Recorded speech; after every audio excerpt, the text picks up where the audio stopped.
संग्राम न्यूज। मुंबई के उत्तर भारतीय नेताओं से 10 सवाल कार्यक्रम के तहत आज हमने बातचीत की महाराष्ट्र प्रदेश कांग्रेस के सचिव और सह कोषाध्यक्ष प्रकाश मुथा से। मुंबई में जन्मे श्री मुथा राजस्थान के जालौर जिले के मूल निवासी हैं। उनका परिवार भवन निर्माण और आभूषण व्यापार से जुड़ा हुआ है। वह कल्याण में एक स्कूल, 2 जूनियर कॉलेज और एक डिग्री कॉलेज का संचालन करते हैं। श्री मुथा छात्र जीवन से ही कांग्रेस से जुड़े हैं और इंदिरा गांधी की गिरफ्तारी के विरोध में 7 दिन की जेल भी काट चुके हैं।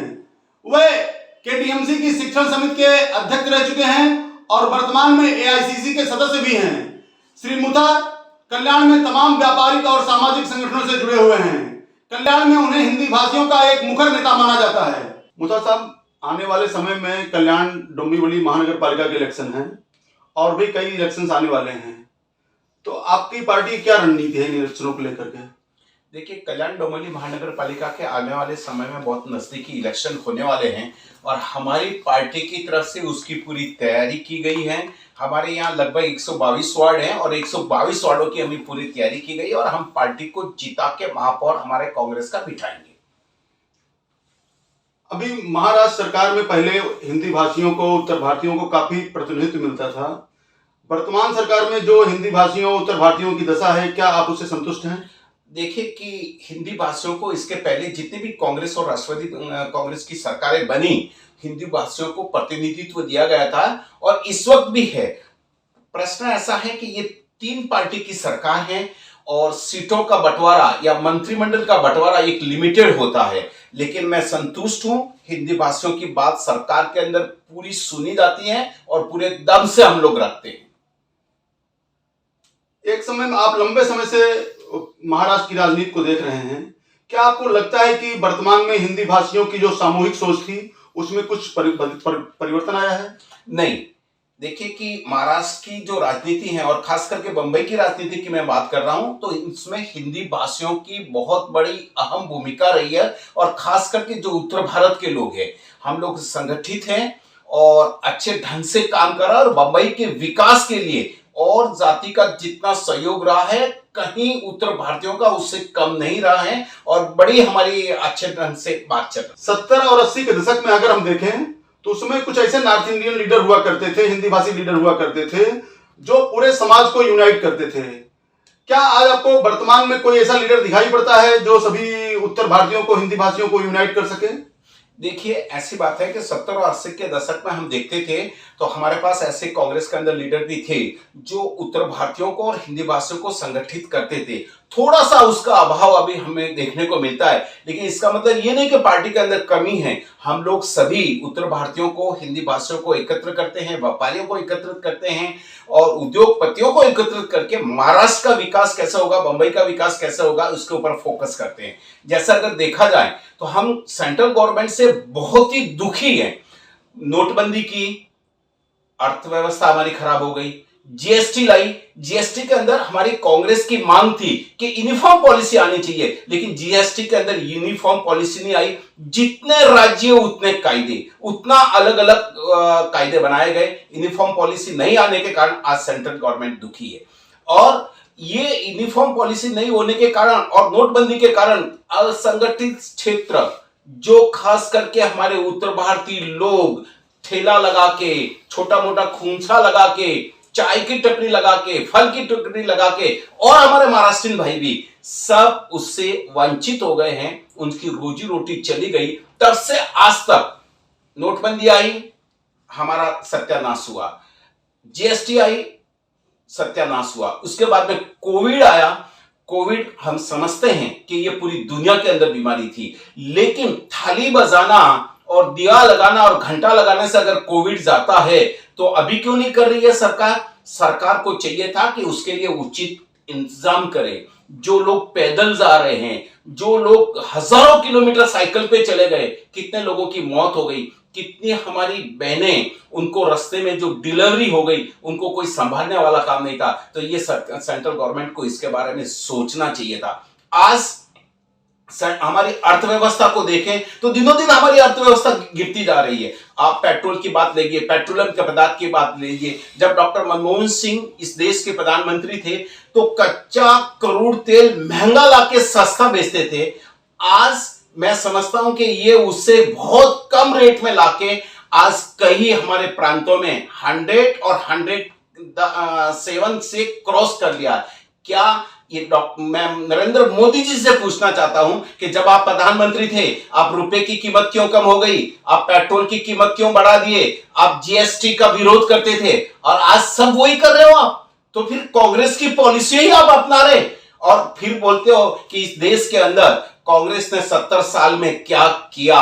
ये सबसे बड़ी, मैं समझता हूं कि हमारे महाराष्ट्र के अंदर जो 3 दल की सरकार है, उद्धव ठाकरे जी उसका मुख्यमंत्री हैं, बहुत अच्छे से चल रही है। आज उन्होंने एक नया विवाद खड़ा कर दिया, देश के विभाजन की बात। अरे देश के विभाजन की बात को अगर आप करते हो तो ये नींव किसने डाली? ये नींव डॉक्टर सावरकर ने डाली थी। सावरकर जी ने विश्व हिंदू परिषद के विश्व हिंदू महासभा के अपने विचार किए थे। जीना तो बहुत बाद में आए और उन्होंने वो विचार लोगों के अंदर घोल घोल के पिलाया और बाद में मुस्लिम लीग के जीना आए और ये दोनों लोगों ने हिंदुस्तान का विभाजन करने के लिए लोगों के अंदर लड़ाया, खून खराबा किया। उस वक्त ऐसा बताते हैं कि लगभग 20 लाख के आसपास लोगों का खून हो गया और 1 करोड़ या लगभग 2 करोड़ के आसपास, चाहे वो मुस्लिम हो चाहे हिंदू हो, वो बेघर हो गए। क्या हाल के वर्षों में जो उत्तर भारतीय लोगों की जातीय संरचना थी उसमें कुछ आप बदलाव देखते हैं?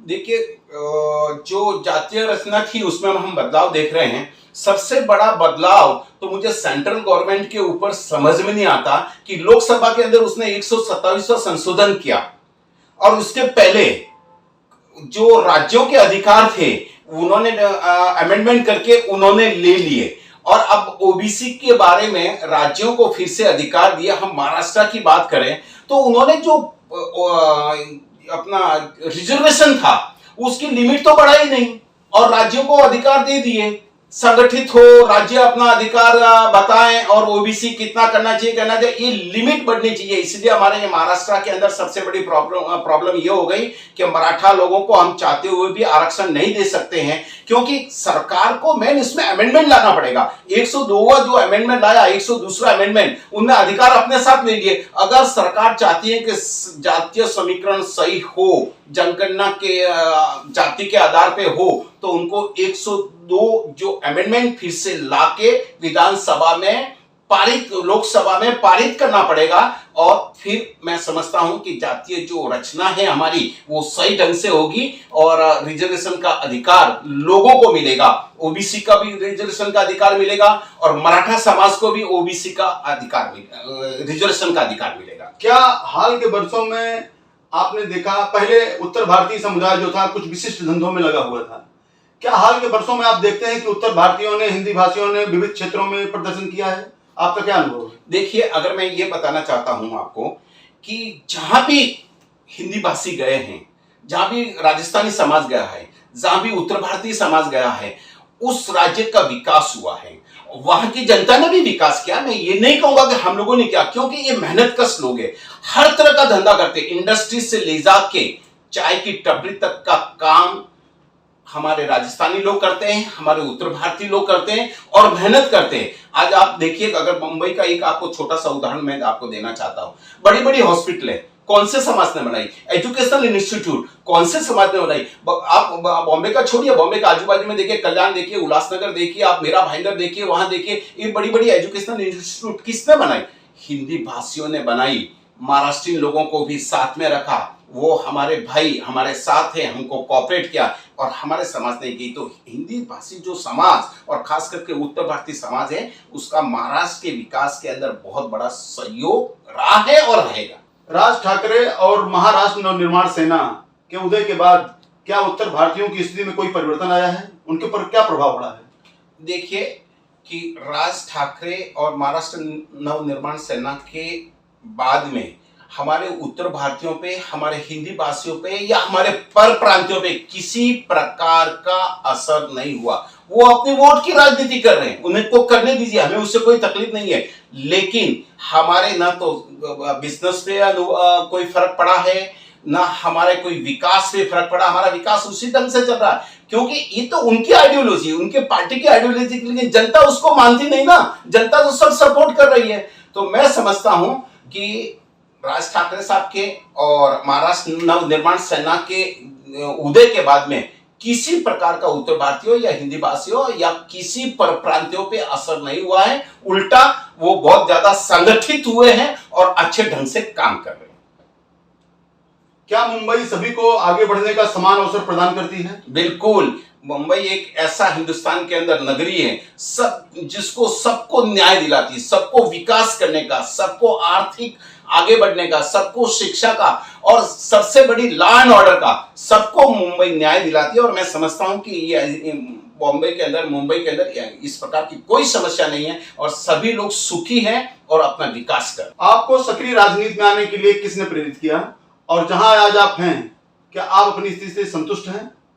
देखिए, मुझे सक्रिय राजनीतिक में आने के लिए मेरे गुरु डॉक्टर दौलत सिंह जी पालीवाल और माननीय श्री नकुल पाटिल साहब ने प्रेरित किया। मैं इंदिरा जी के जेल भरो आंदोलन के अंदर आदरवाड़ी जेल के अंदर 11th का स्टूडेंट था, सबसे कम उम्र का स्टूडेंट मैं था और 7 दिन तक मैं जेल के अंदर रहा। और मैं राजनीतिक में खुश हूं। मैं राजनेता कम हूं, समाज सेवक ज्यादा हूं, क्योंकि मैं समाज सेवा करना चाहता हूं। जो व्यक्ति समाज सेवा और समाज से जुड़ा रहेगा उसको राजनीति करने की जरूरत नहीं है, पब्लिक पूरी उसके पीछे रहती है। आज हम चाहते हैं कि हमारे महाराष्ट्र के अंदर हमारे उत्तर भारतीयों को एक स्थान मिले, हमारे उत्तर भारतीयों को हर तरह से इंडस्ट्रीज में आगे बढ़े, राजनीतिक में आगे बढ़े, शिक्षण क्षेत्र में आगे बढ़े, मेडिकल क्षेत्र में आगे बढ़े।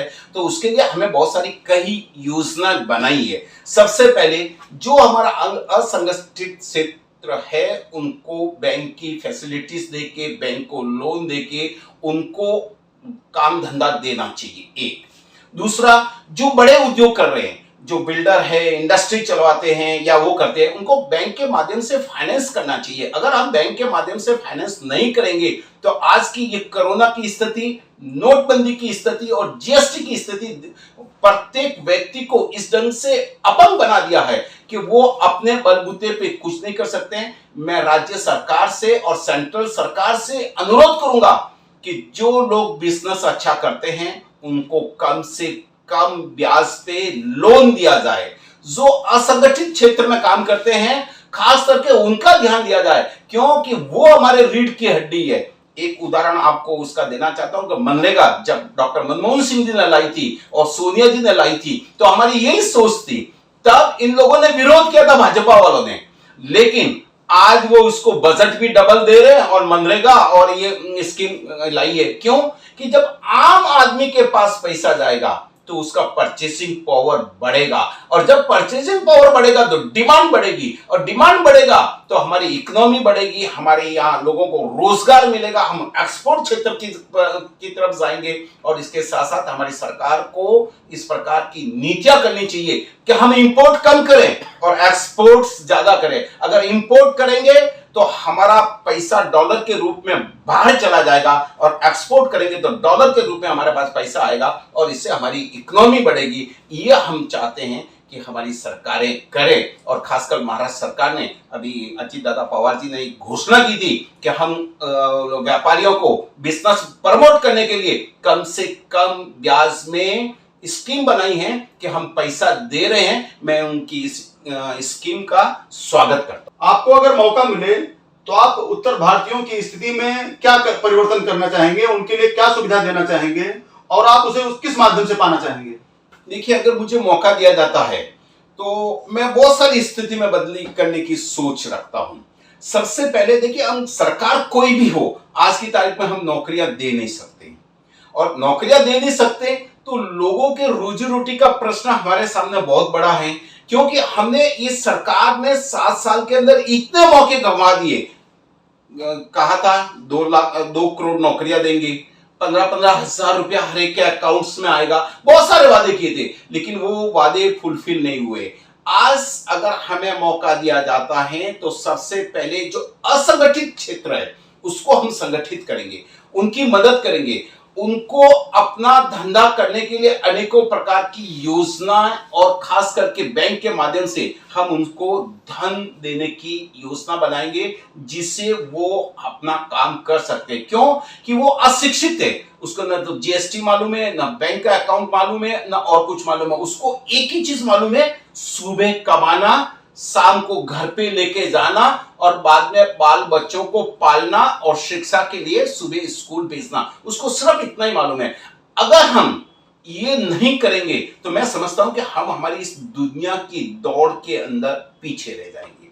अब दूसरी बात है कि अगर हमारी इकोनॉमी बढ़ानी है, हमारा व्यापार बढ़ाना है, तो हमको एक प्रकार की पॉलिसी बनानी पड़ेगी। पॉलिसी ऐसी बनानी पड़ेगी जिसके अंदर इंपोर्ट कम हो, एक्सपोर्ट ज्यादा हो। और इंपोर्ट कम हो और एक्सपोर्ट ज्यादा हो तो उसके लिए हमको पॉलिसी, सरकार को क्लियरेंस एक्सपोर्ट्स के लिए वन विंडो क्लियरेंस देना पड़ेगा। एक्सपोर्ट्स के लिए लोगों को मदद करनी पड़ेगी, एक्सपोर्ट को प्रमोट करना पड़ेगा। और स्किल भारत जो गवर्नमेंट ऑफ इंडिया की जो स्कीम चली है, उसमें छोटे छोटे लोगों को कोर्सेस देके लोगों को ट्रेनिंग करना पड़ेगा। हाउ टू एक्सपोर्ट, एक्सपोर्ट का लाइसेंस कैसा लेना है, डिमांड क्या है, मार्केटिंग क्या है, कौन से देश में कौन से मार्केटिंग चल रही है। और फिर उसके लिए रॉ मटेरियल लगेगा, उनको तो मालूम नहीं रहेगा, तो रॉ मटेरियल के लिए भी सरकार को अपने ढंग से लोगों को बताना पड़ेगा। और तभी मैं समझता हूं कि लोग हमारे आगे बढ़ेंगे। अब दूसरी बात है, अब बड़े बड़े उद्योगपति यहाँ हैं और बिल्डर एक ऐसा व्यवसाय है, भवन निर्माता एक ऐसा व्यवसाय है, वहां आम से आम आदमी जुड़ा है। वहां मिट्टी वाला भी है, वहां रेती वाला भी है, वहां खड़ी वाला भी है, वहां सीमेंट वाला भी है, और वहां लोखंड वाला भी है, और वहां गाड़ी भर के सब डैमरेज बार डालने वाला भी, ये बहुत कॉमन आदमी रहते हैं। तो सबसे पहले ये भवन निर्माण का जो बिजनेस है, उसके लिए गवर्नमेंट को अच्छी स्कीम लानी पड़ेगी। और जो हमारे भवन को खरीदने वाले हैं, जो परचेजर है, उनको एक सस्ते से सस्ते दाम पे गवर्नमेंट को स्कीम लानी पड़ेगी और उनको हाउस लोन देना पड़ेगा। और उस हाउस लोन की गारंटी देंगे। अगर वो हाउस लोन आम आदमी लेगा घर, तो मैं समझता हूं कि ये जो भवन निर्माता का बिजनेस बढ़ेगा और वो हर आदमी को फायदा करेंगे। इस प्रकार की गवर्नमेंट को स्कीम लानी पड़ेगी। और मैं समझता हूं अगर ये गवर्नमेंट अगर इस प्रकार की स्कीम नहीं लागी तो इनकी इकोनॉमी और $5 ट्रिलियन का उन्होंने जो सपना देखा है हमारे प्राइम मिनिस्टर ने, वो कभी पूरा नहीं हो सकता।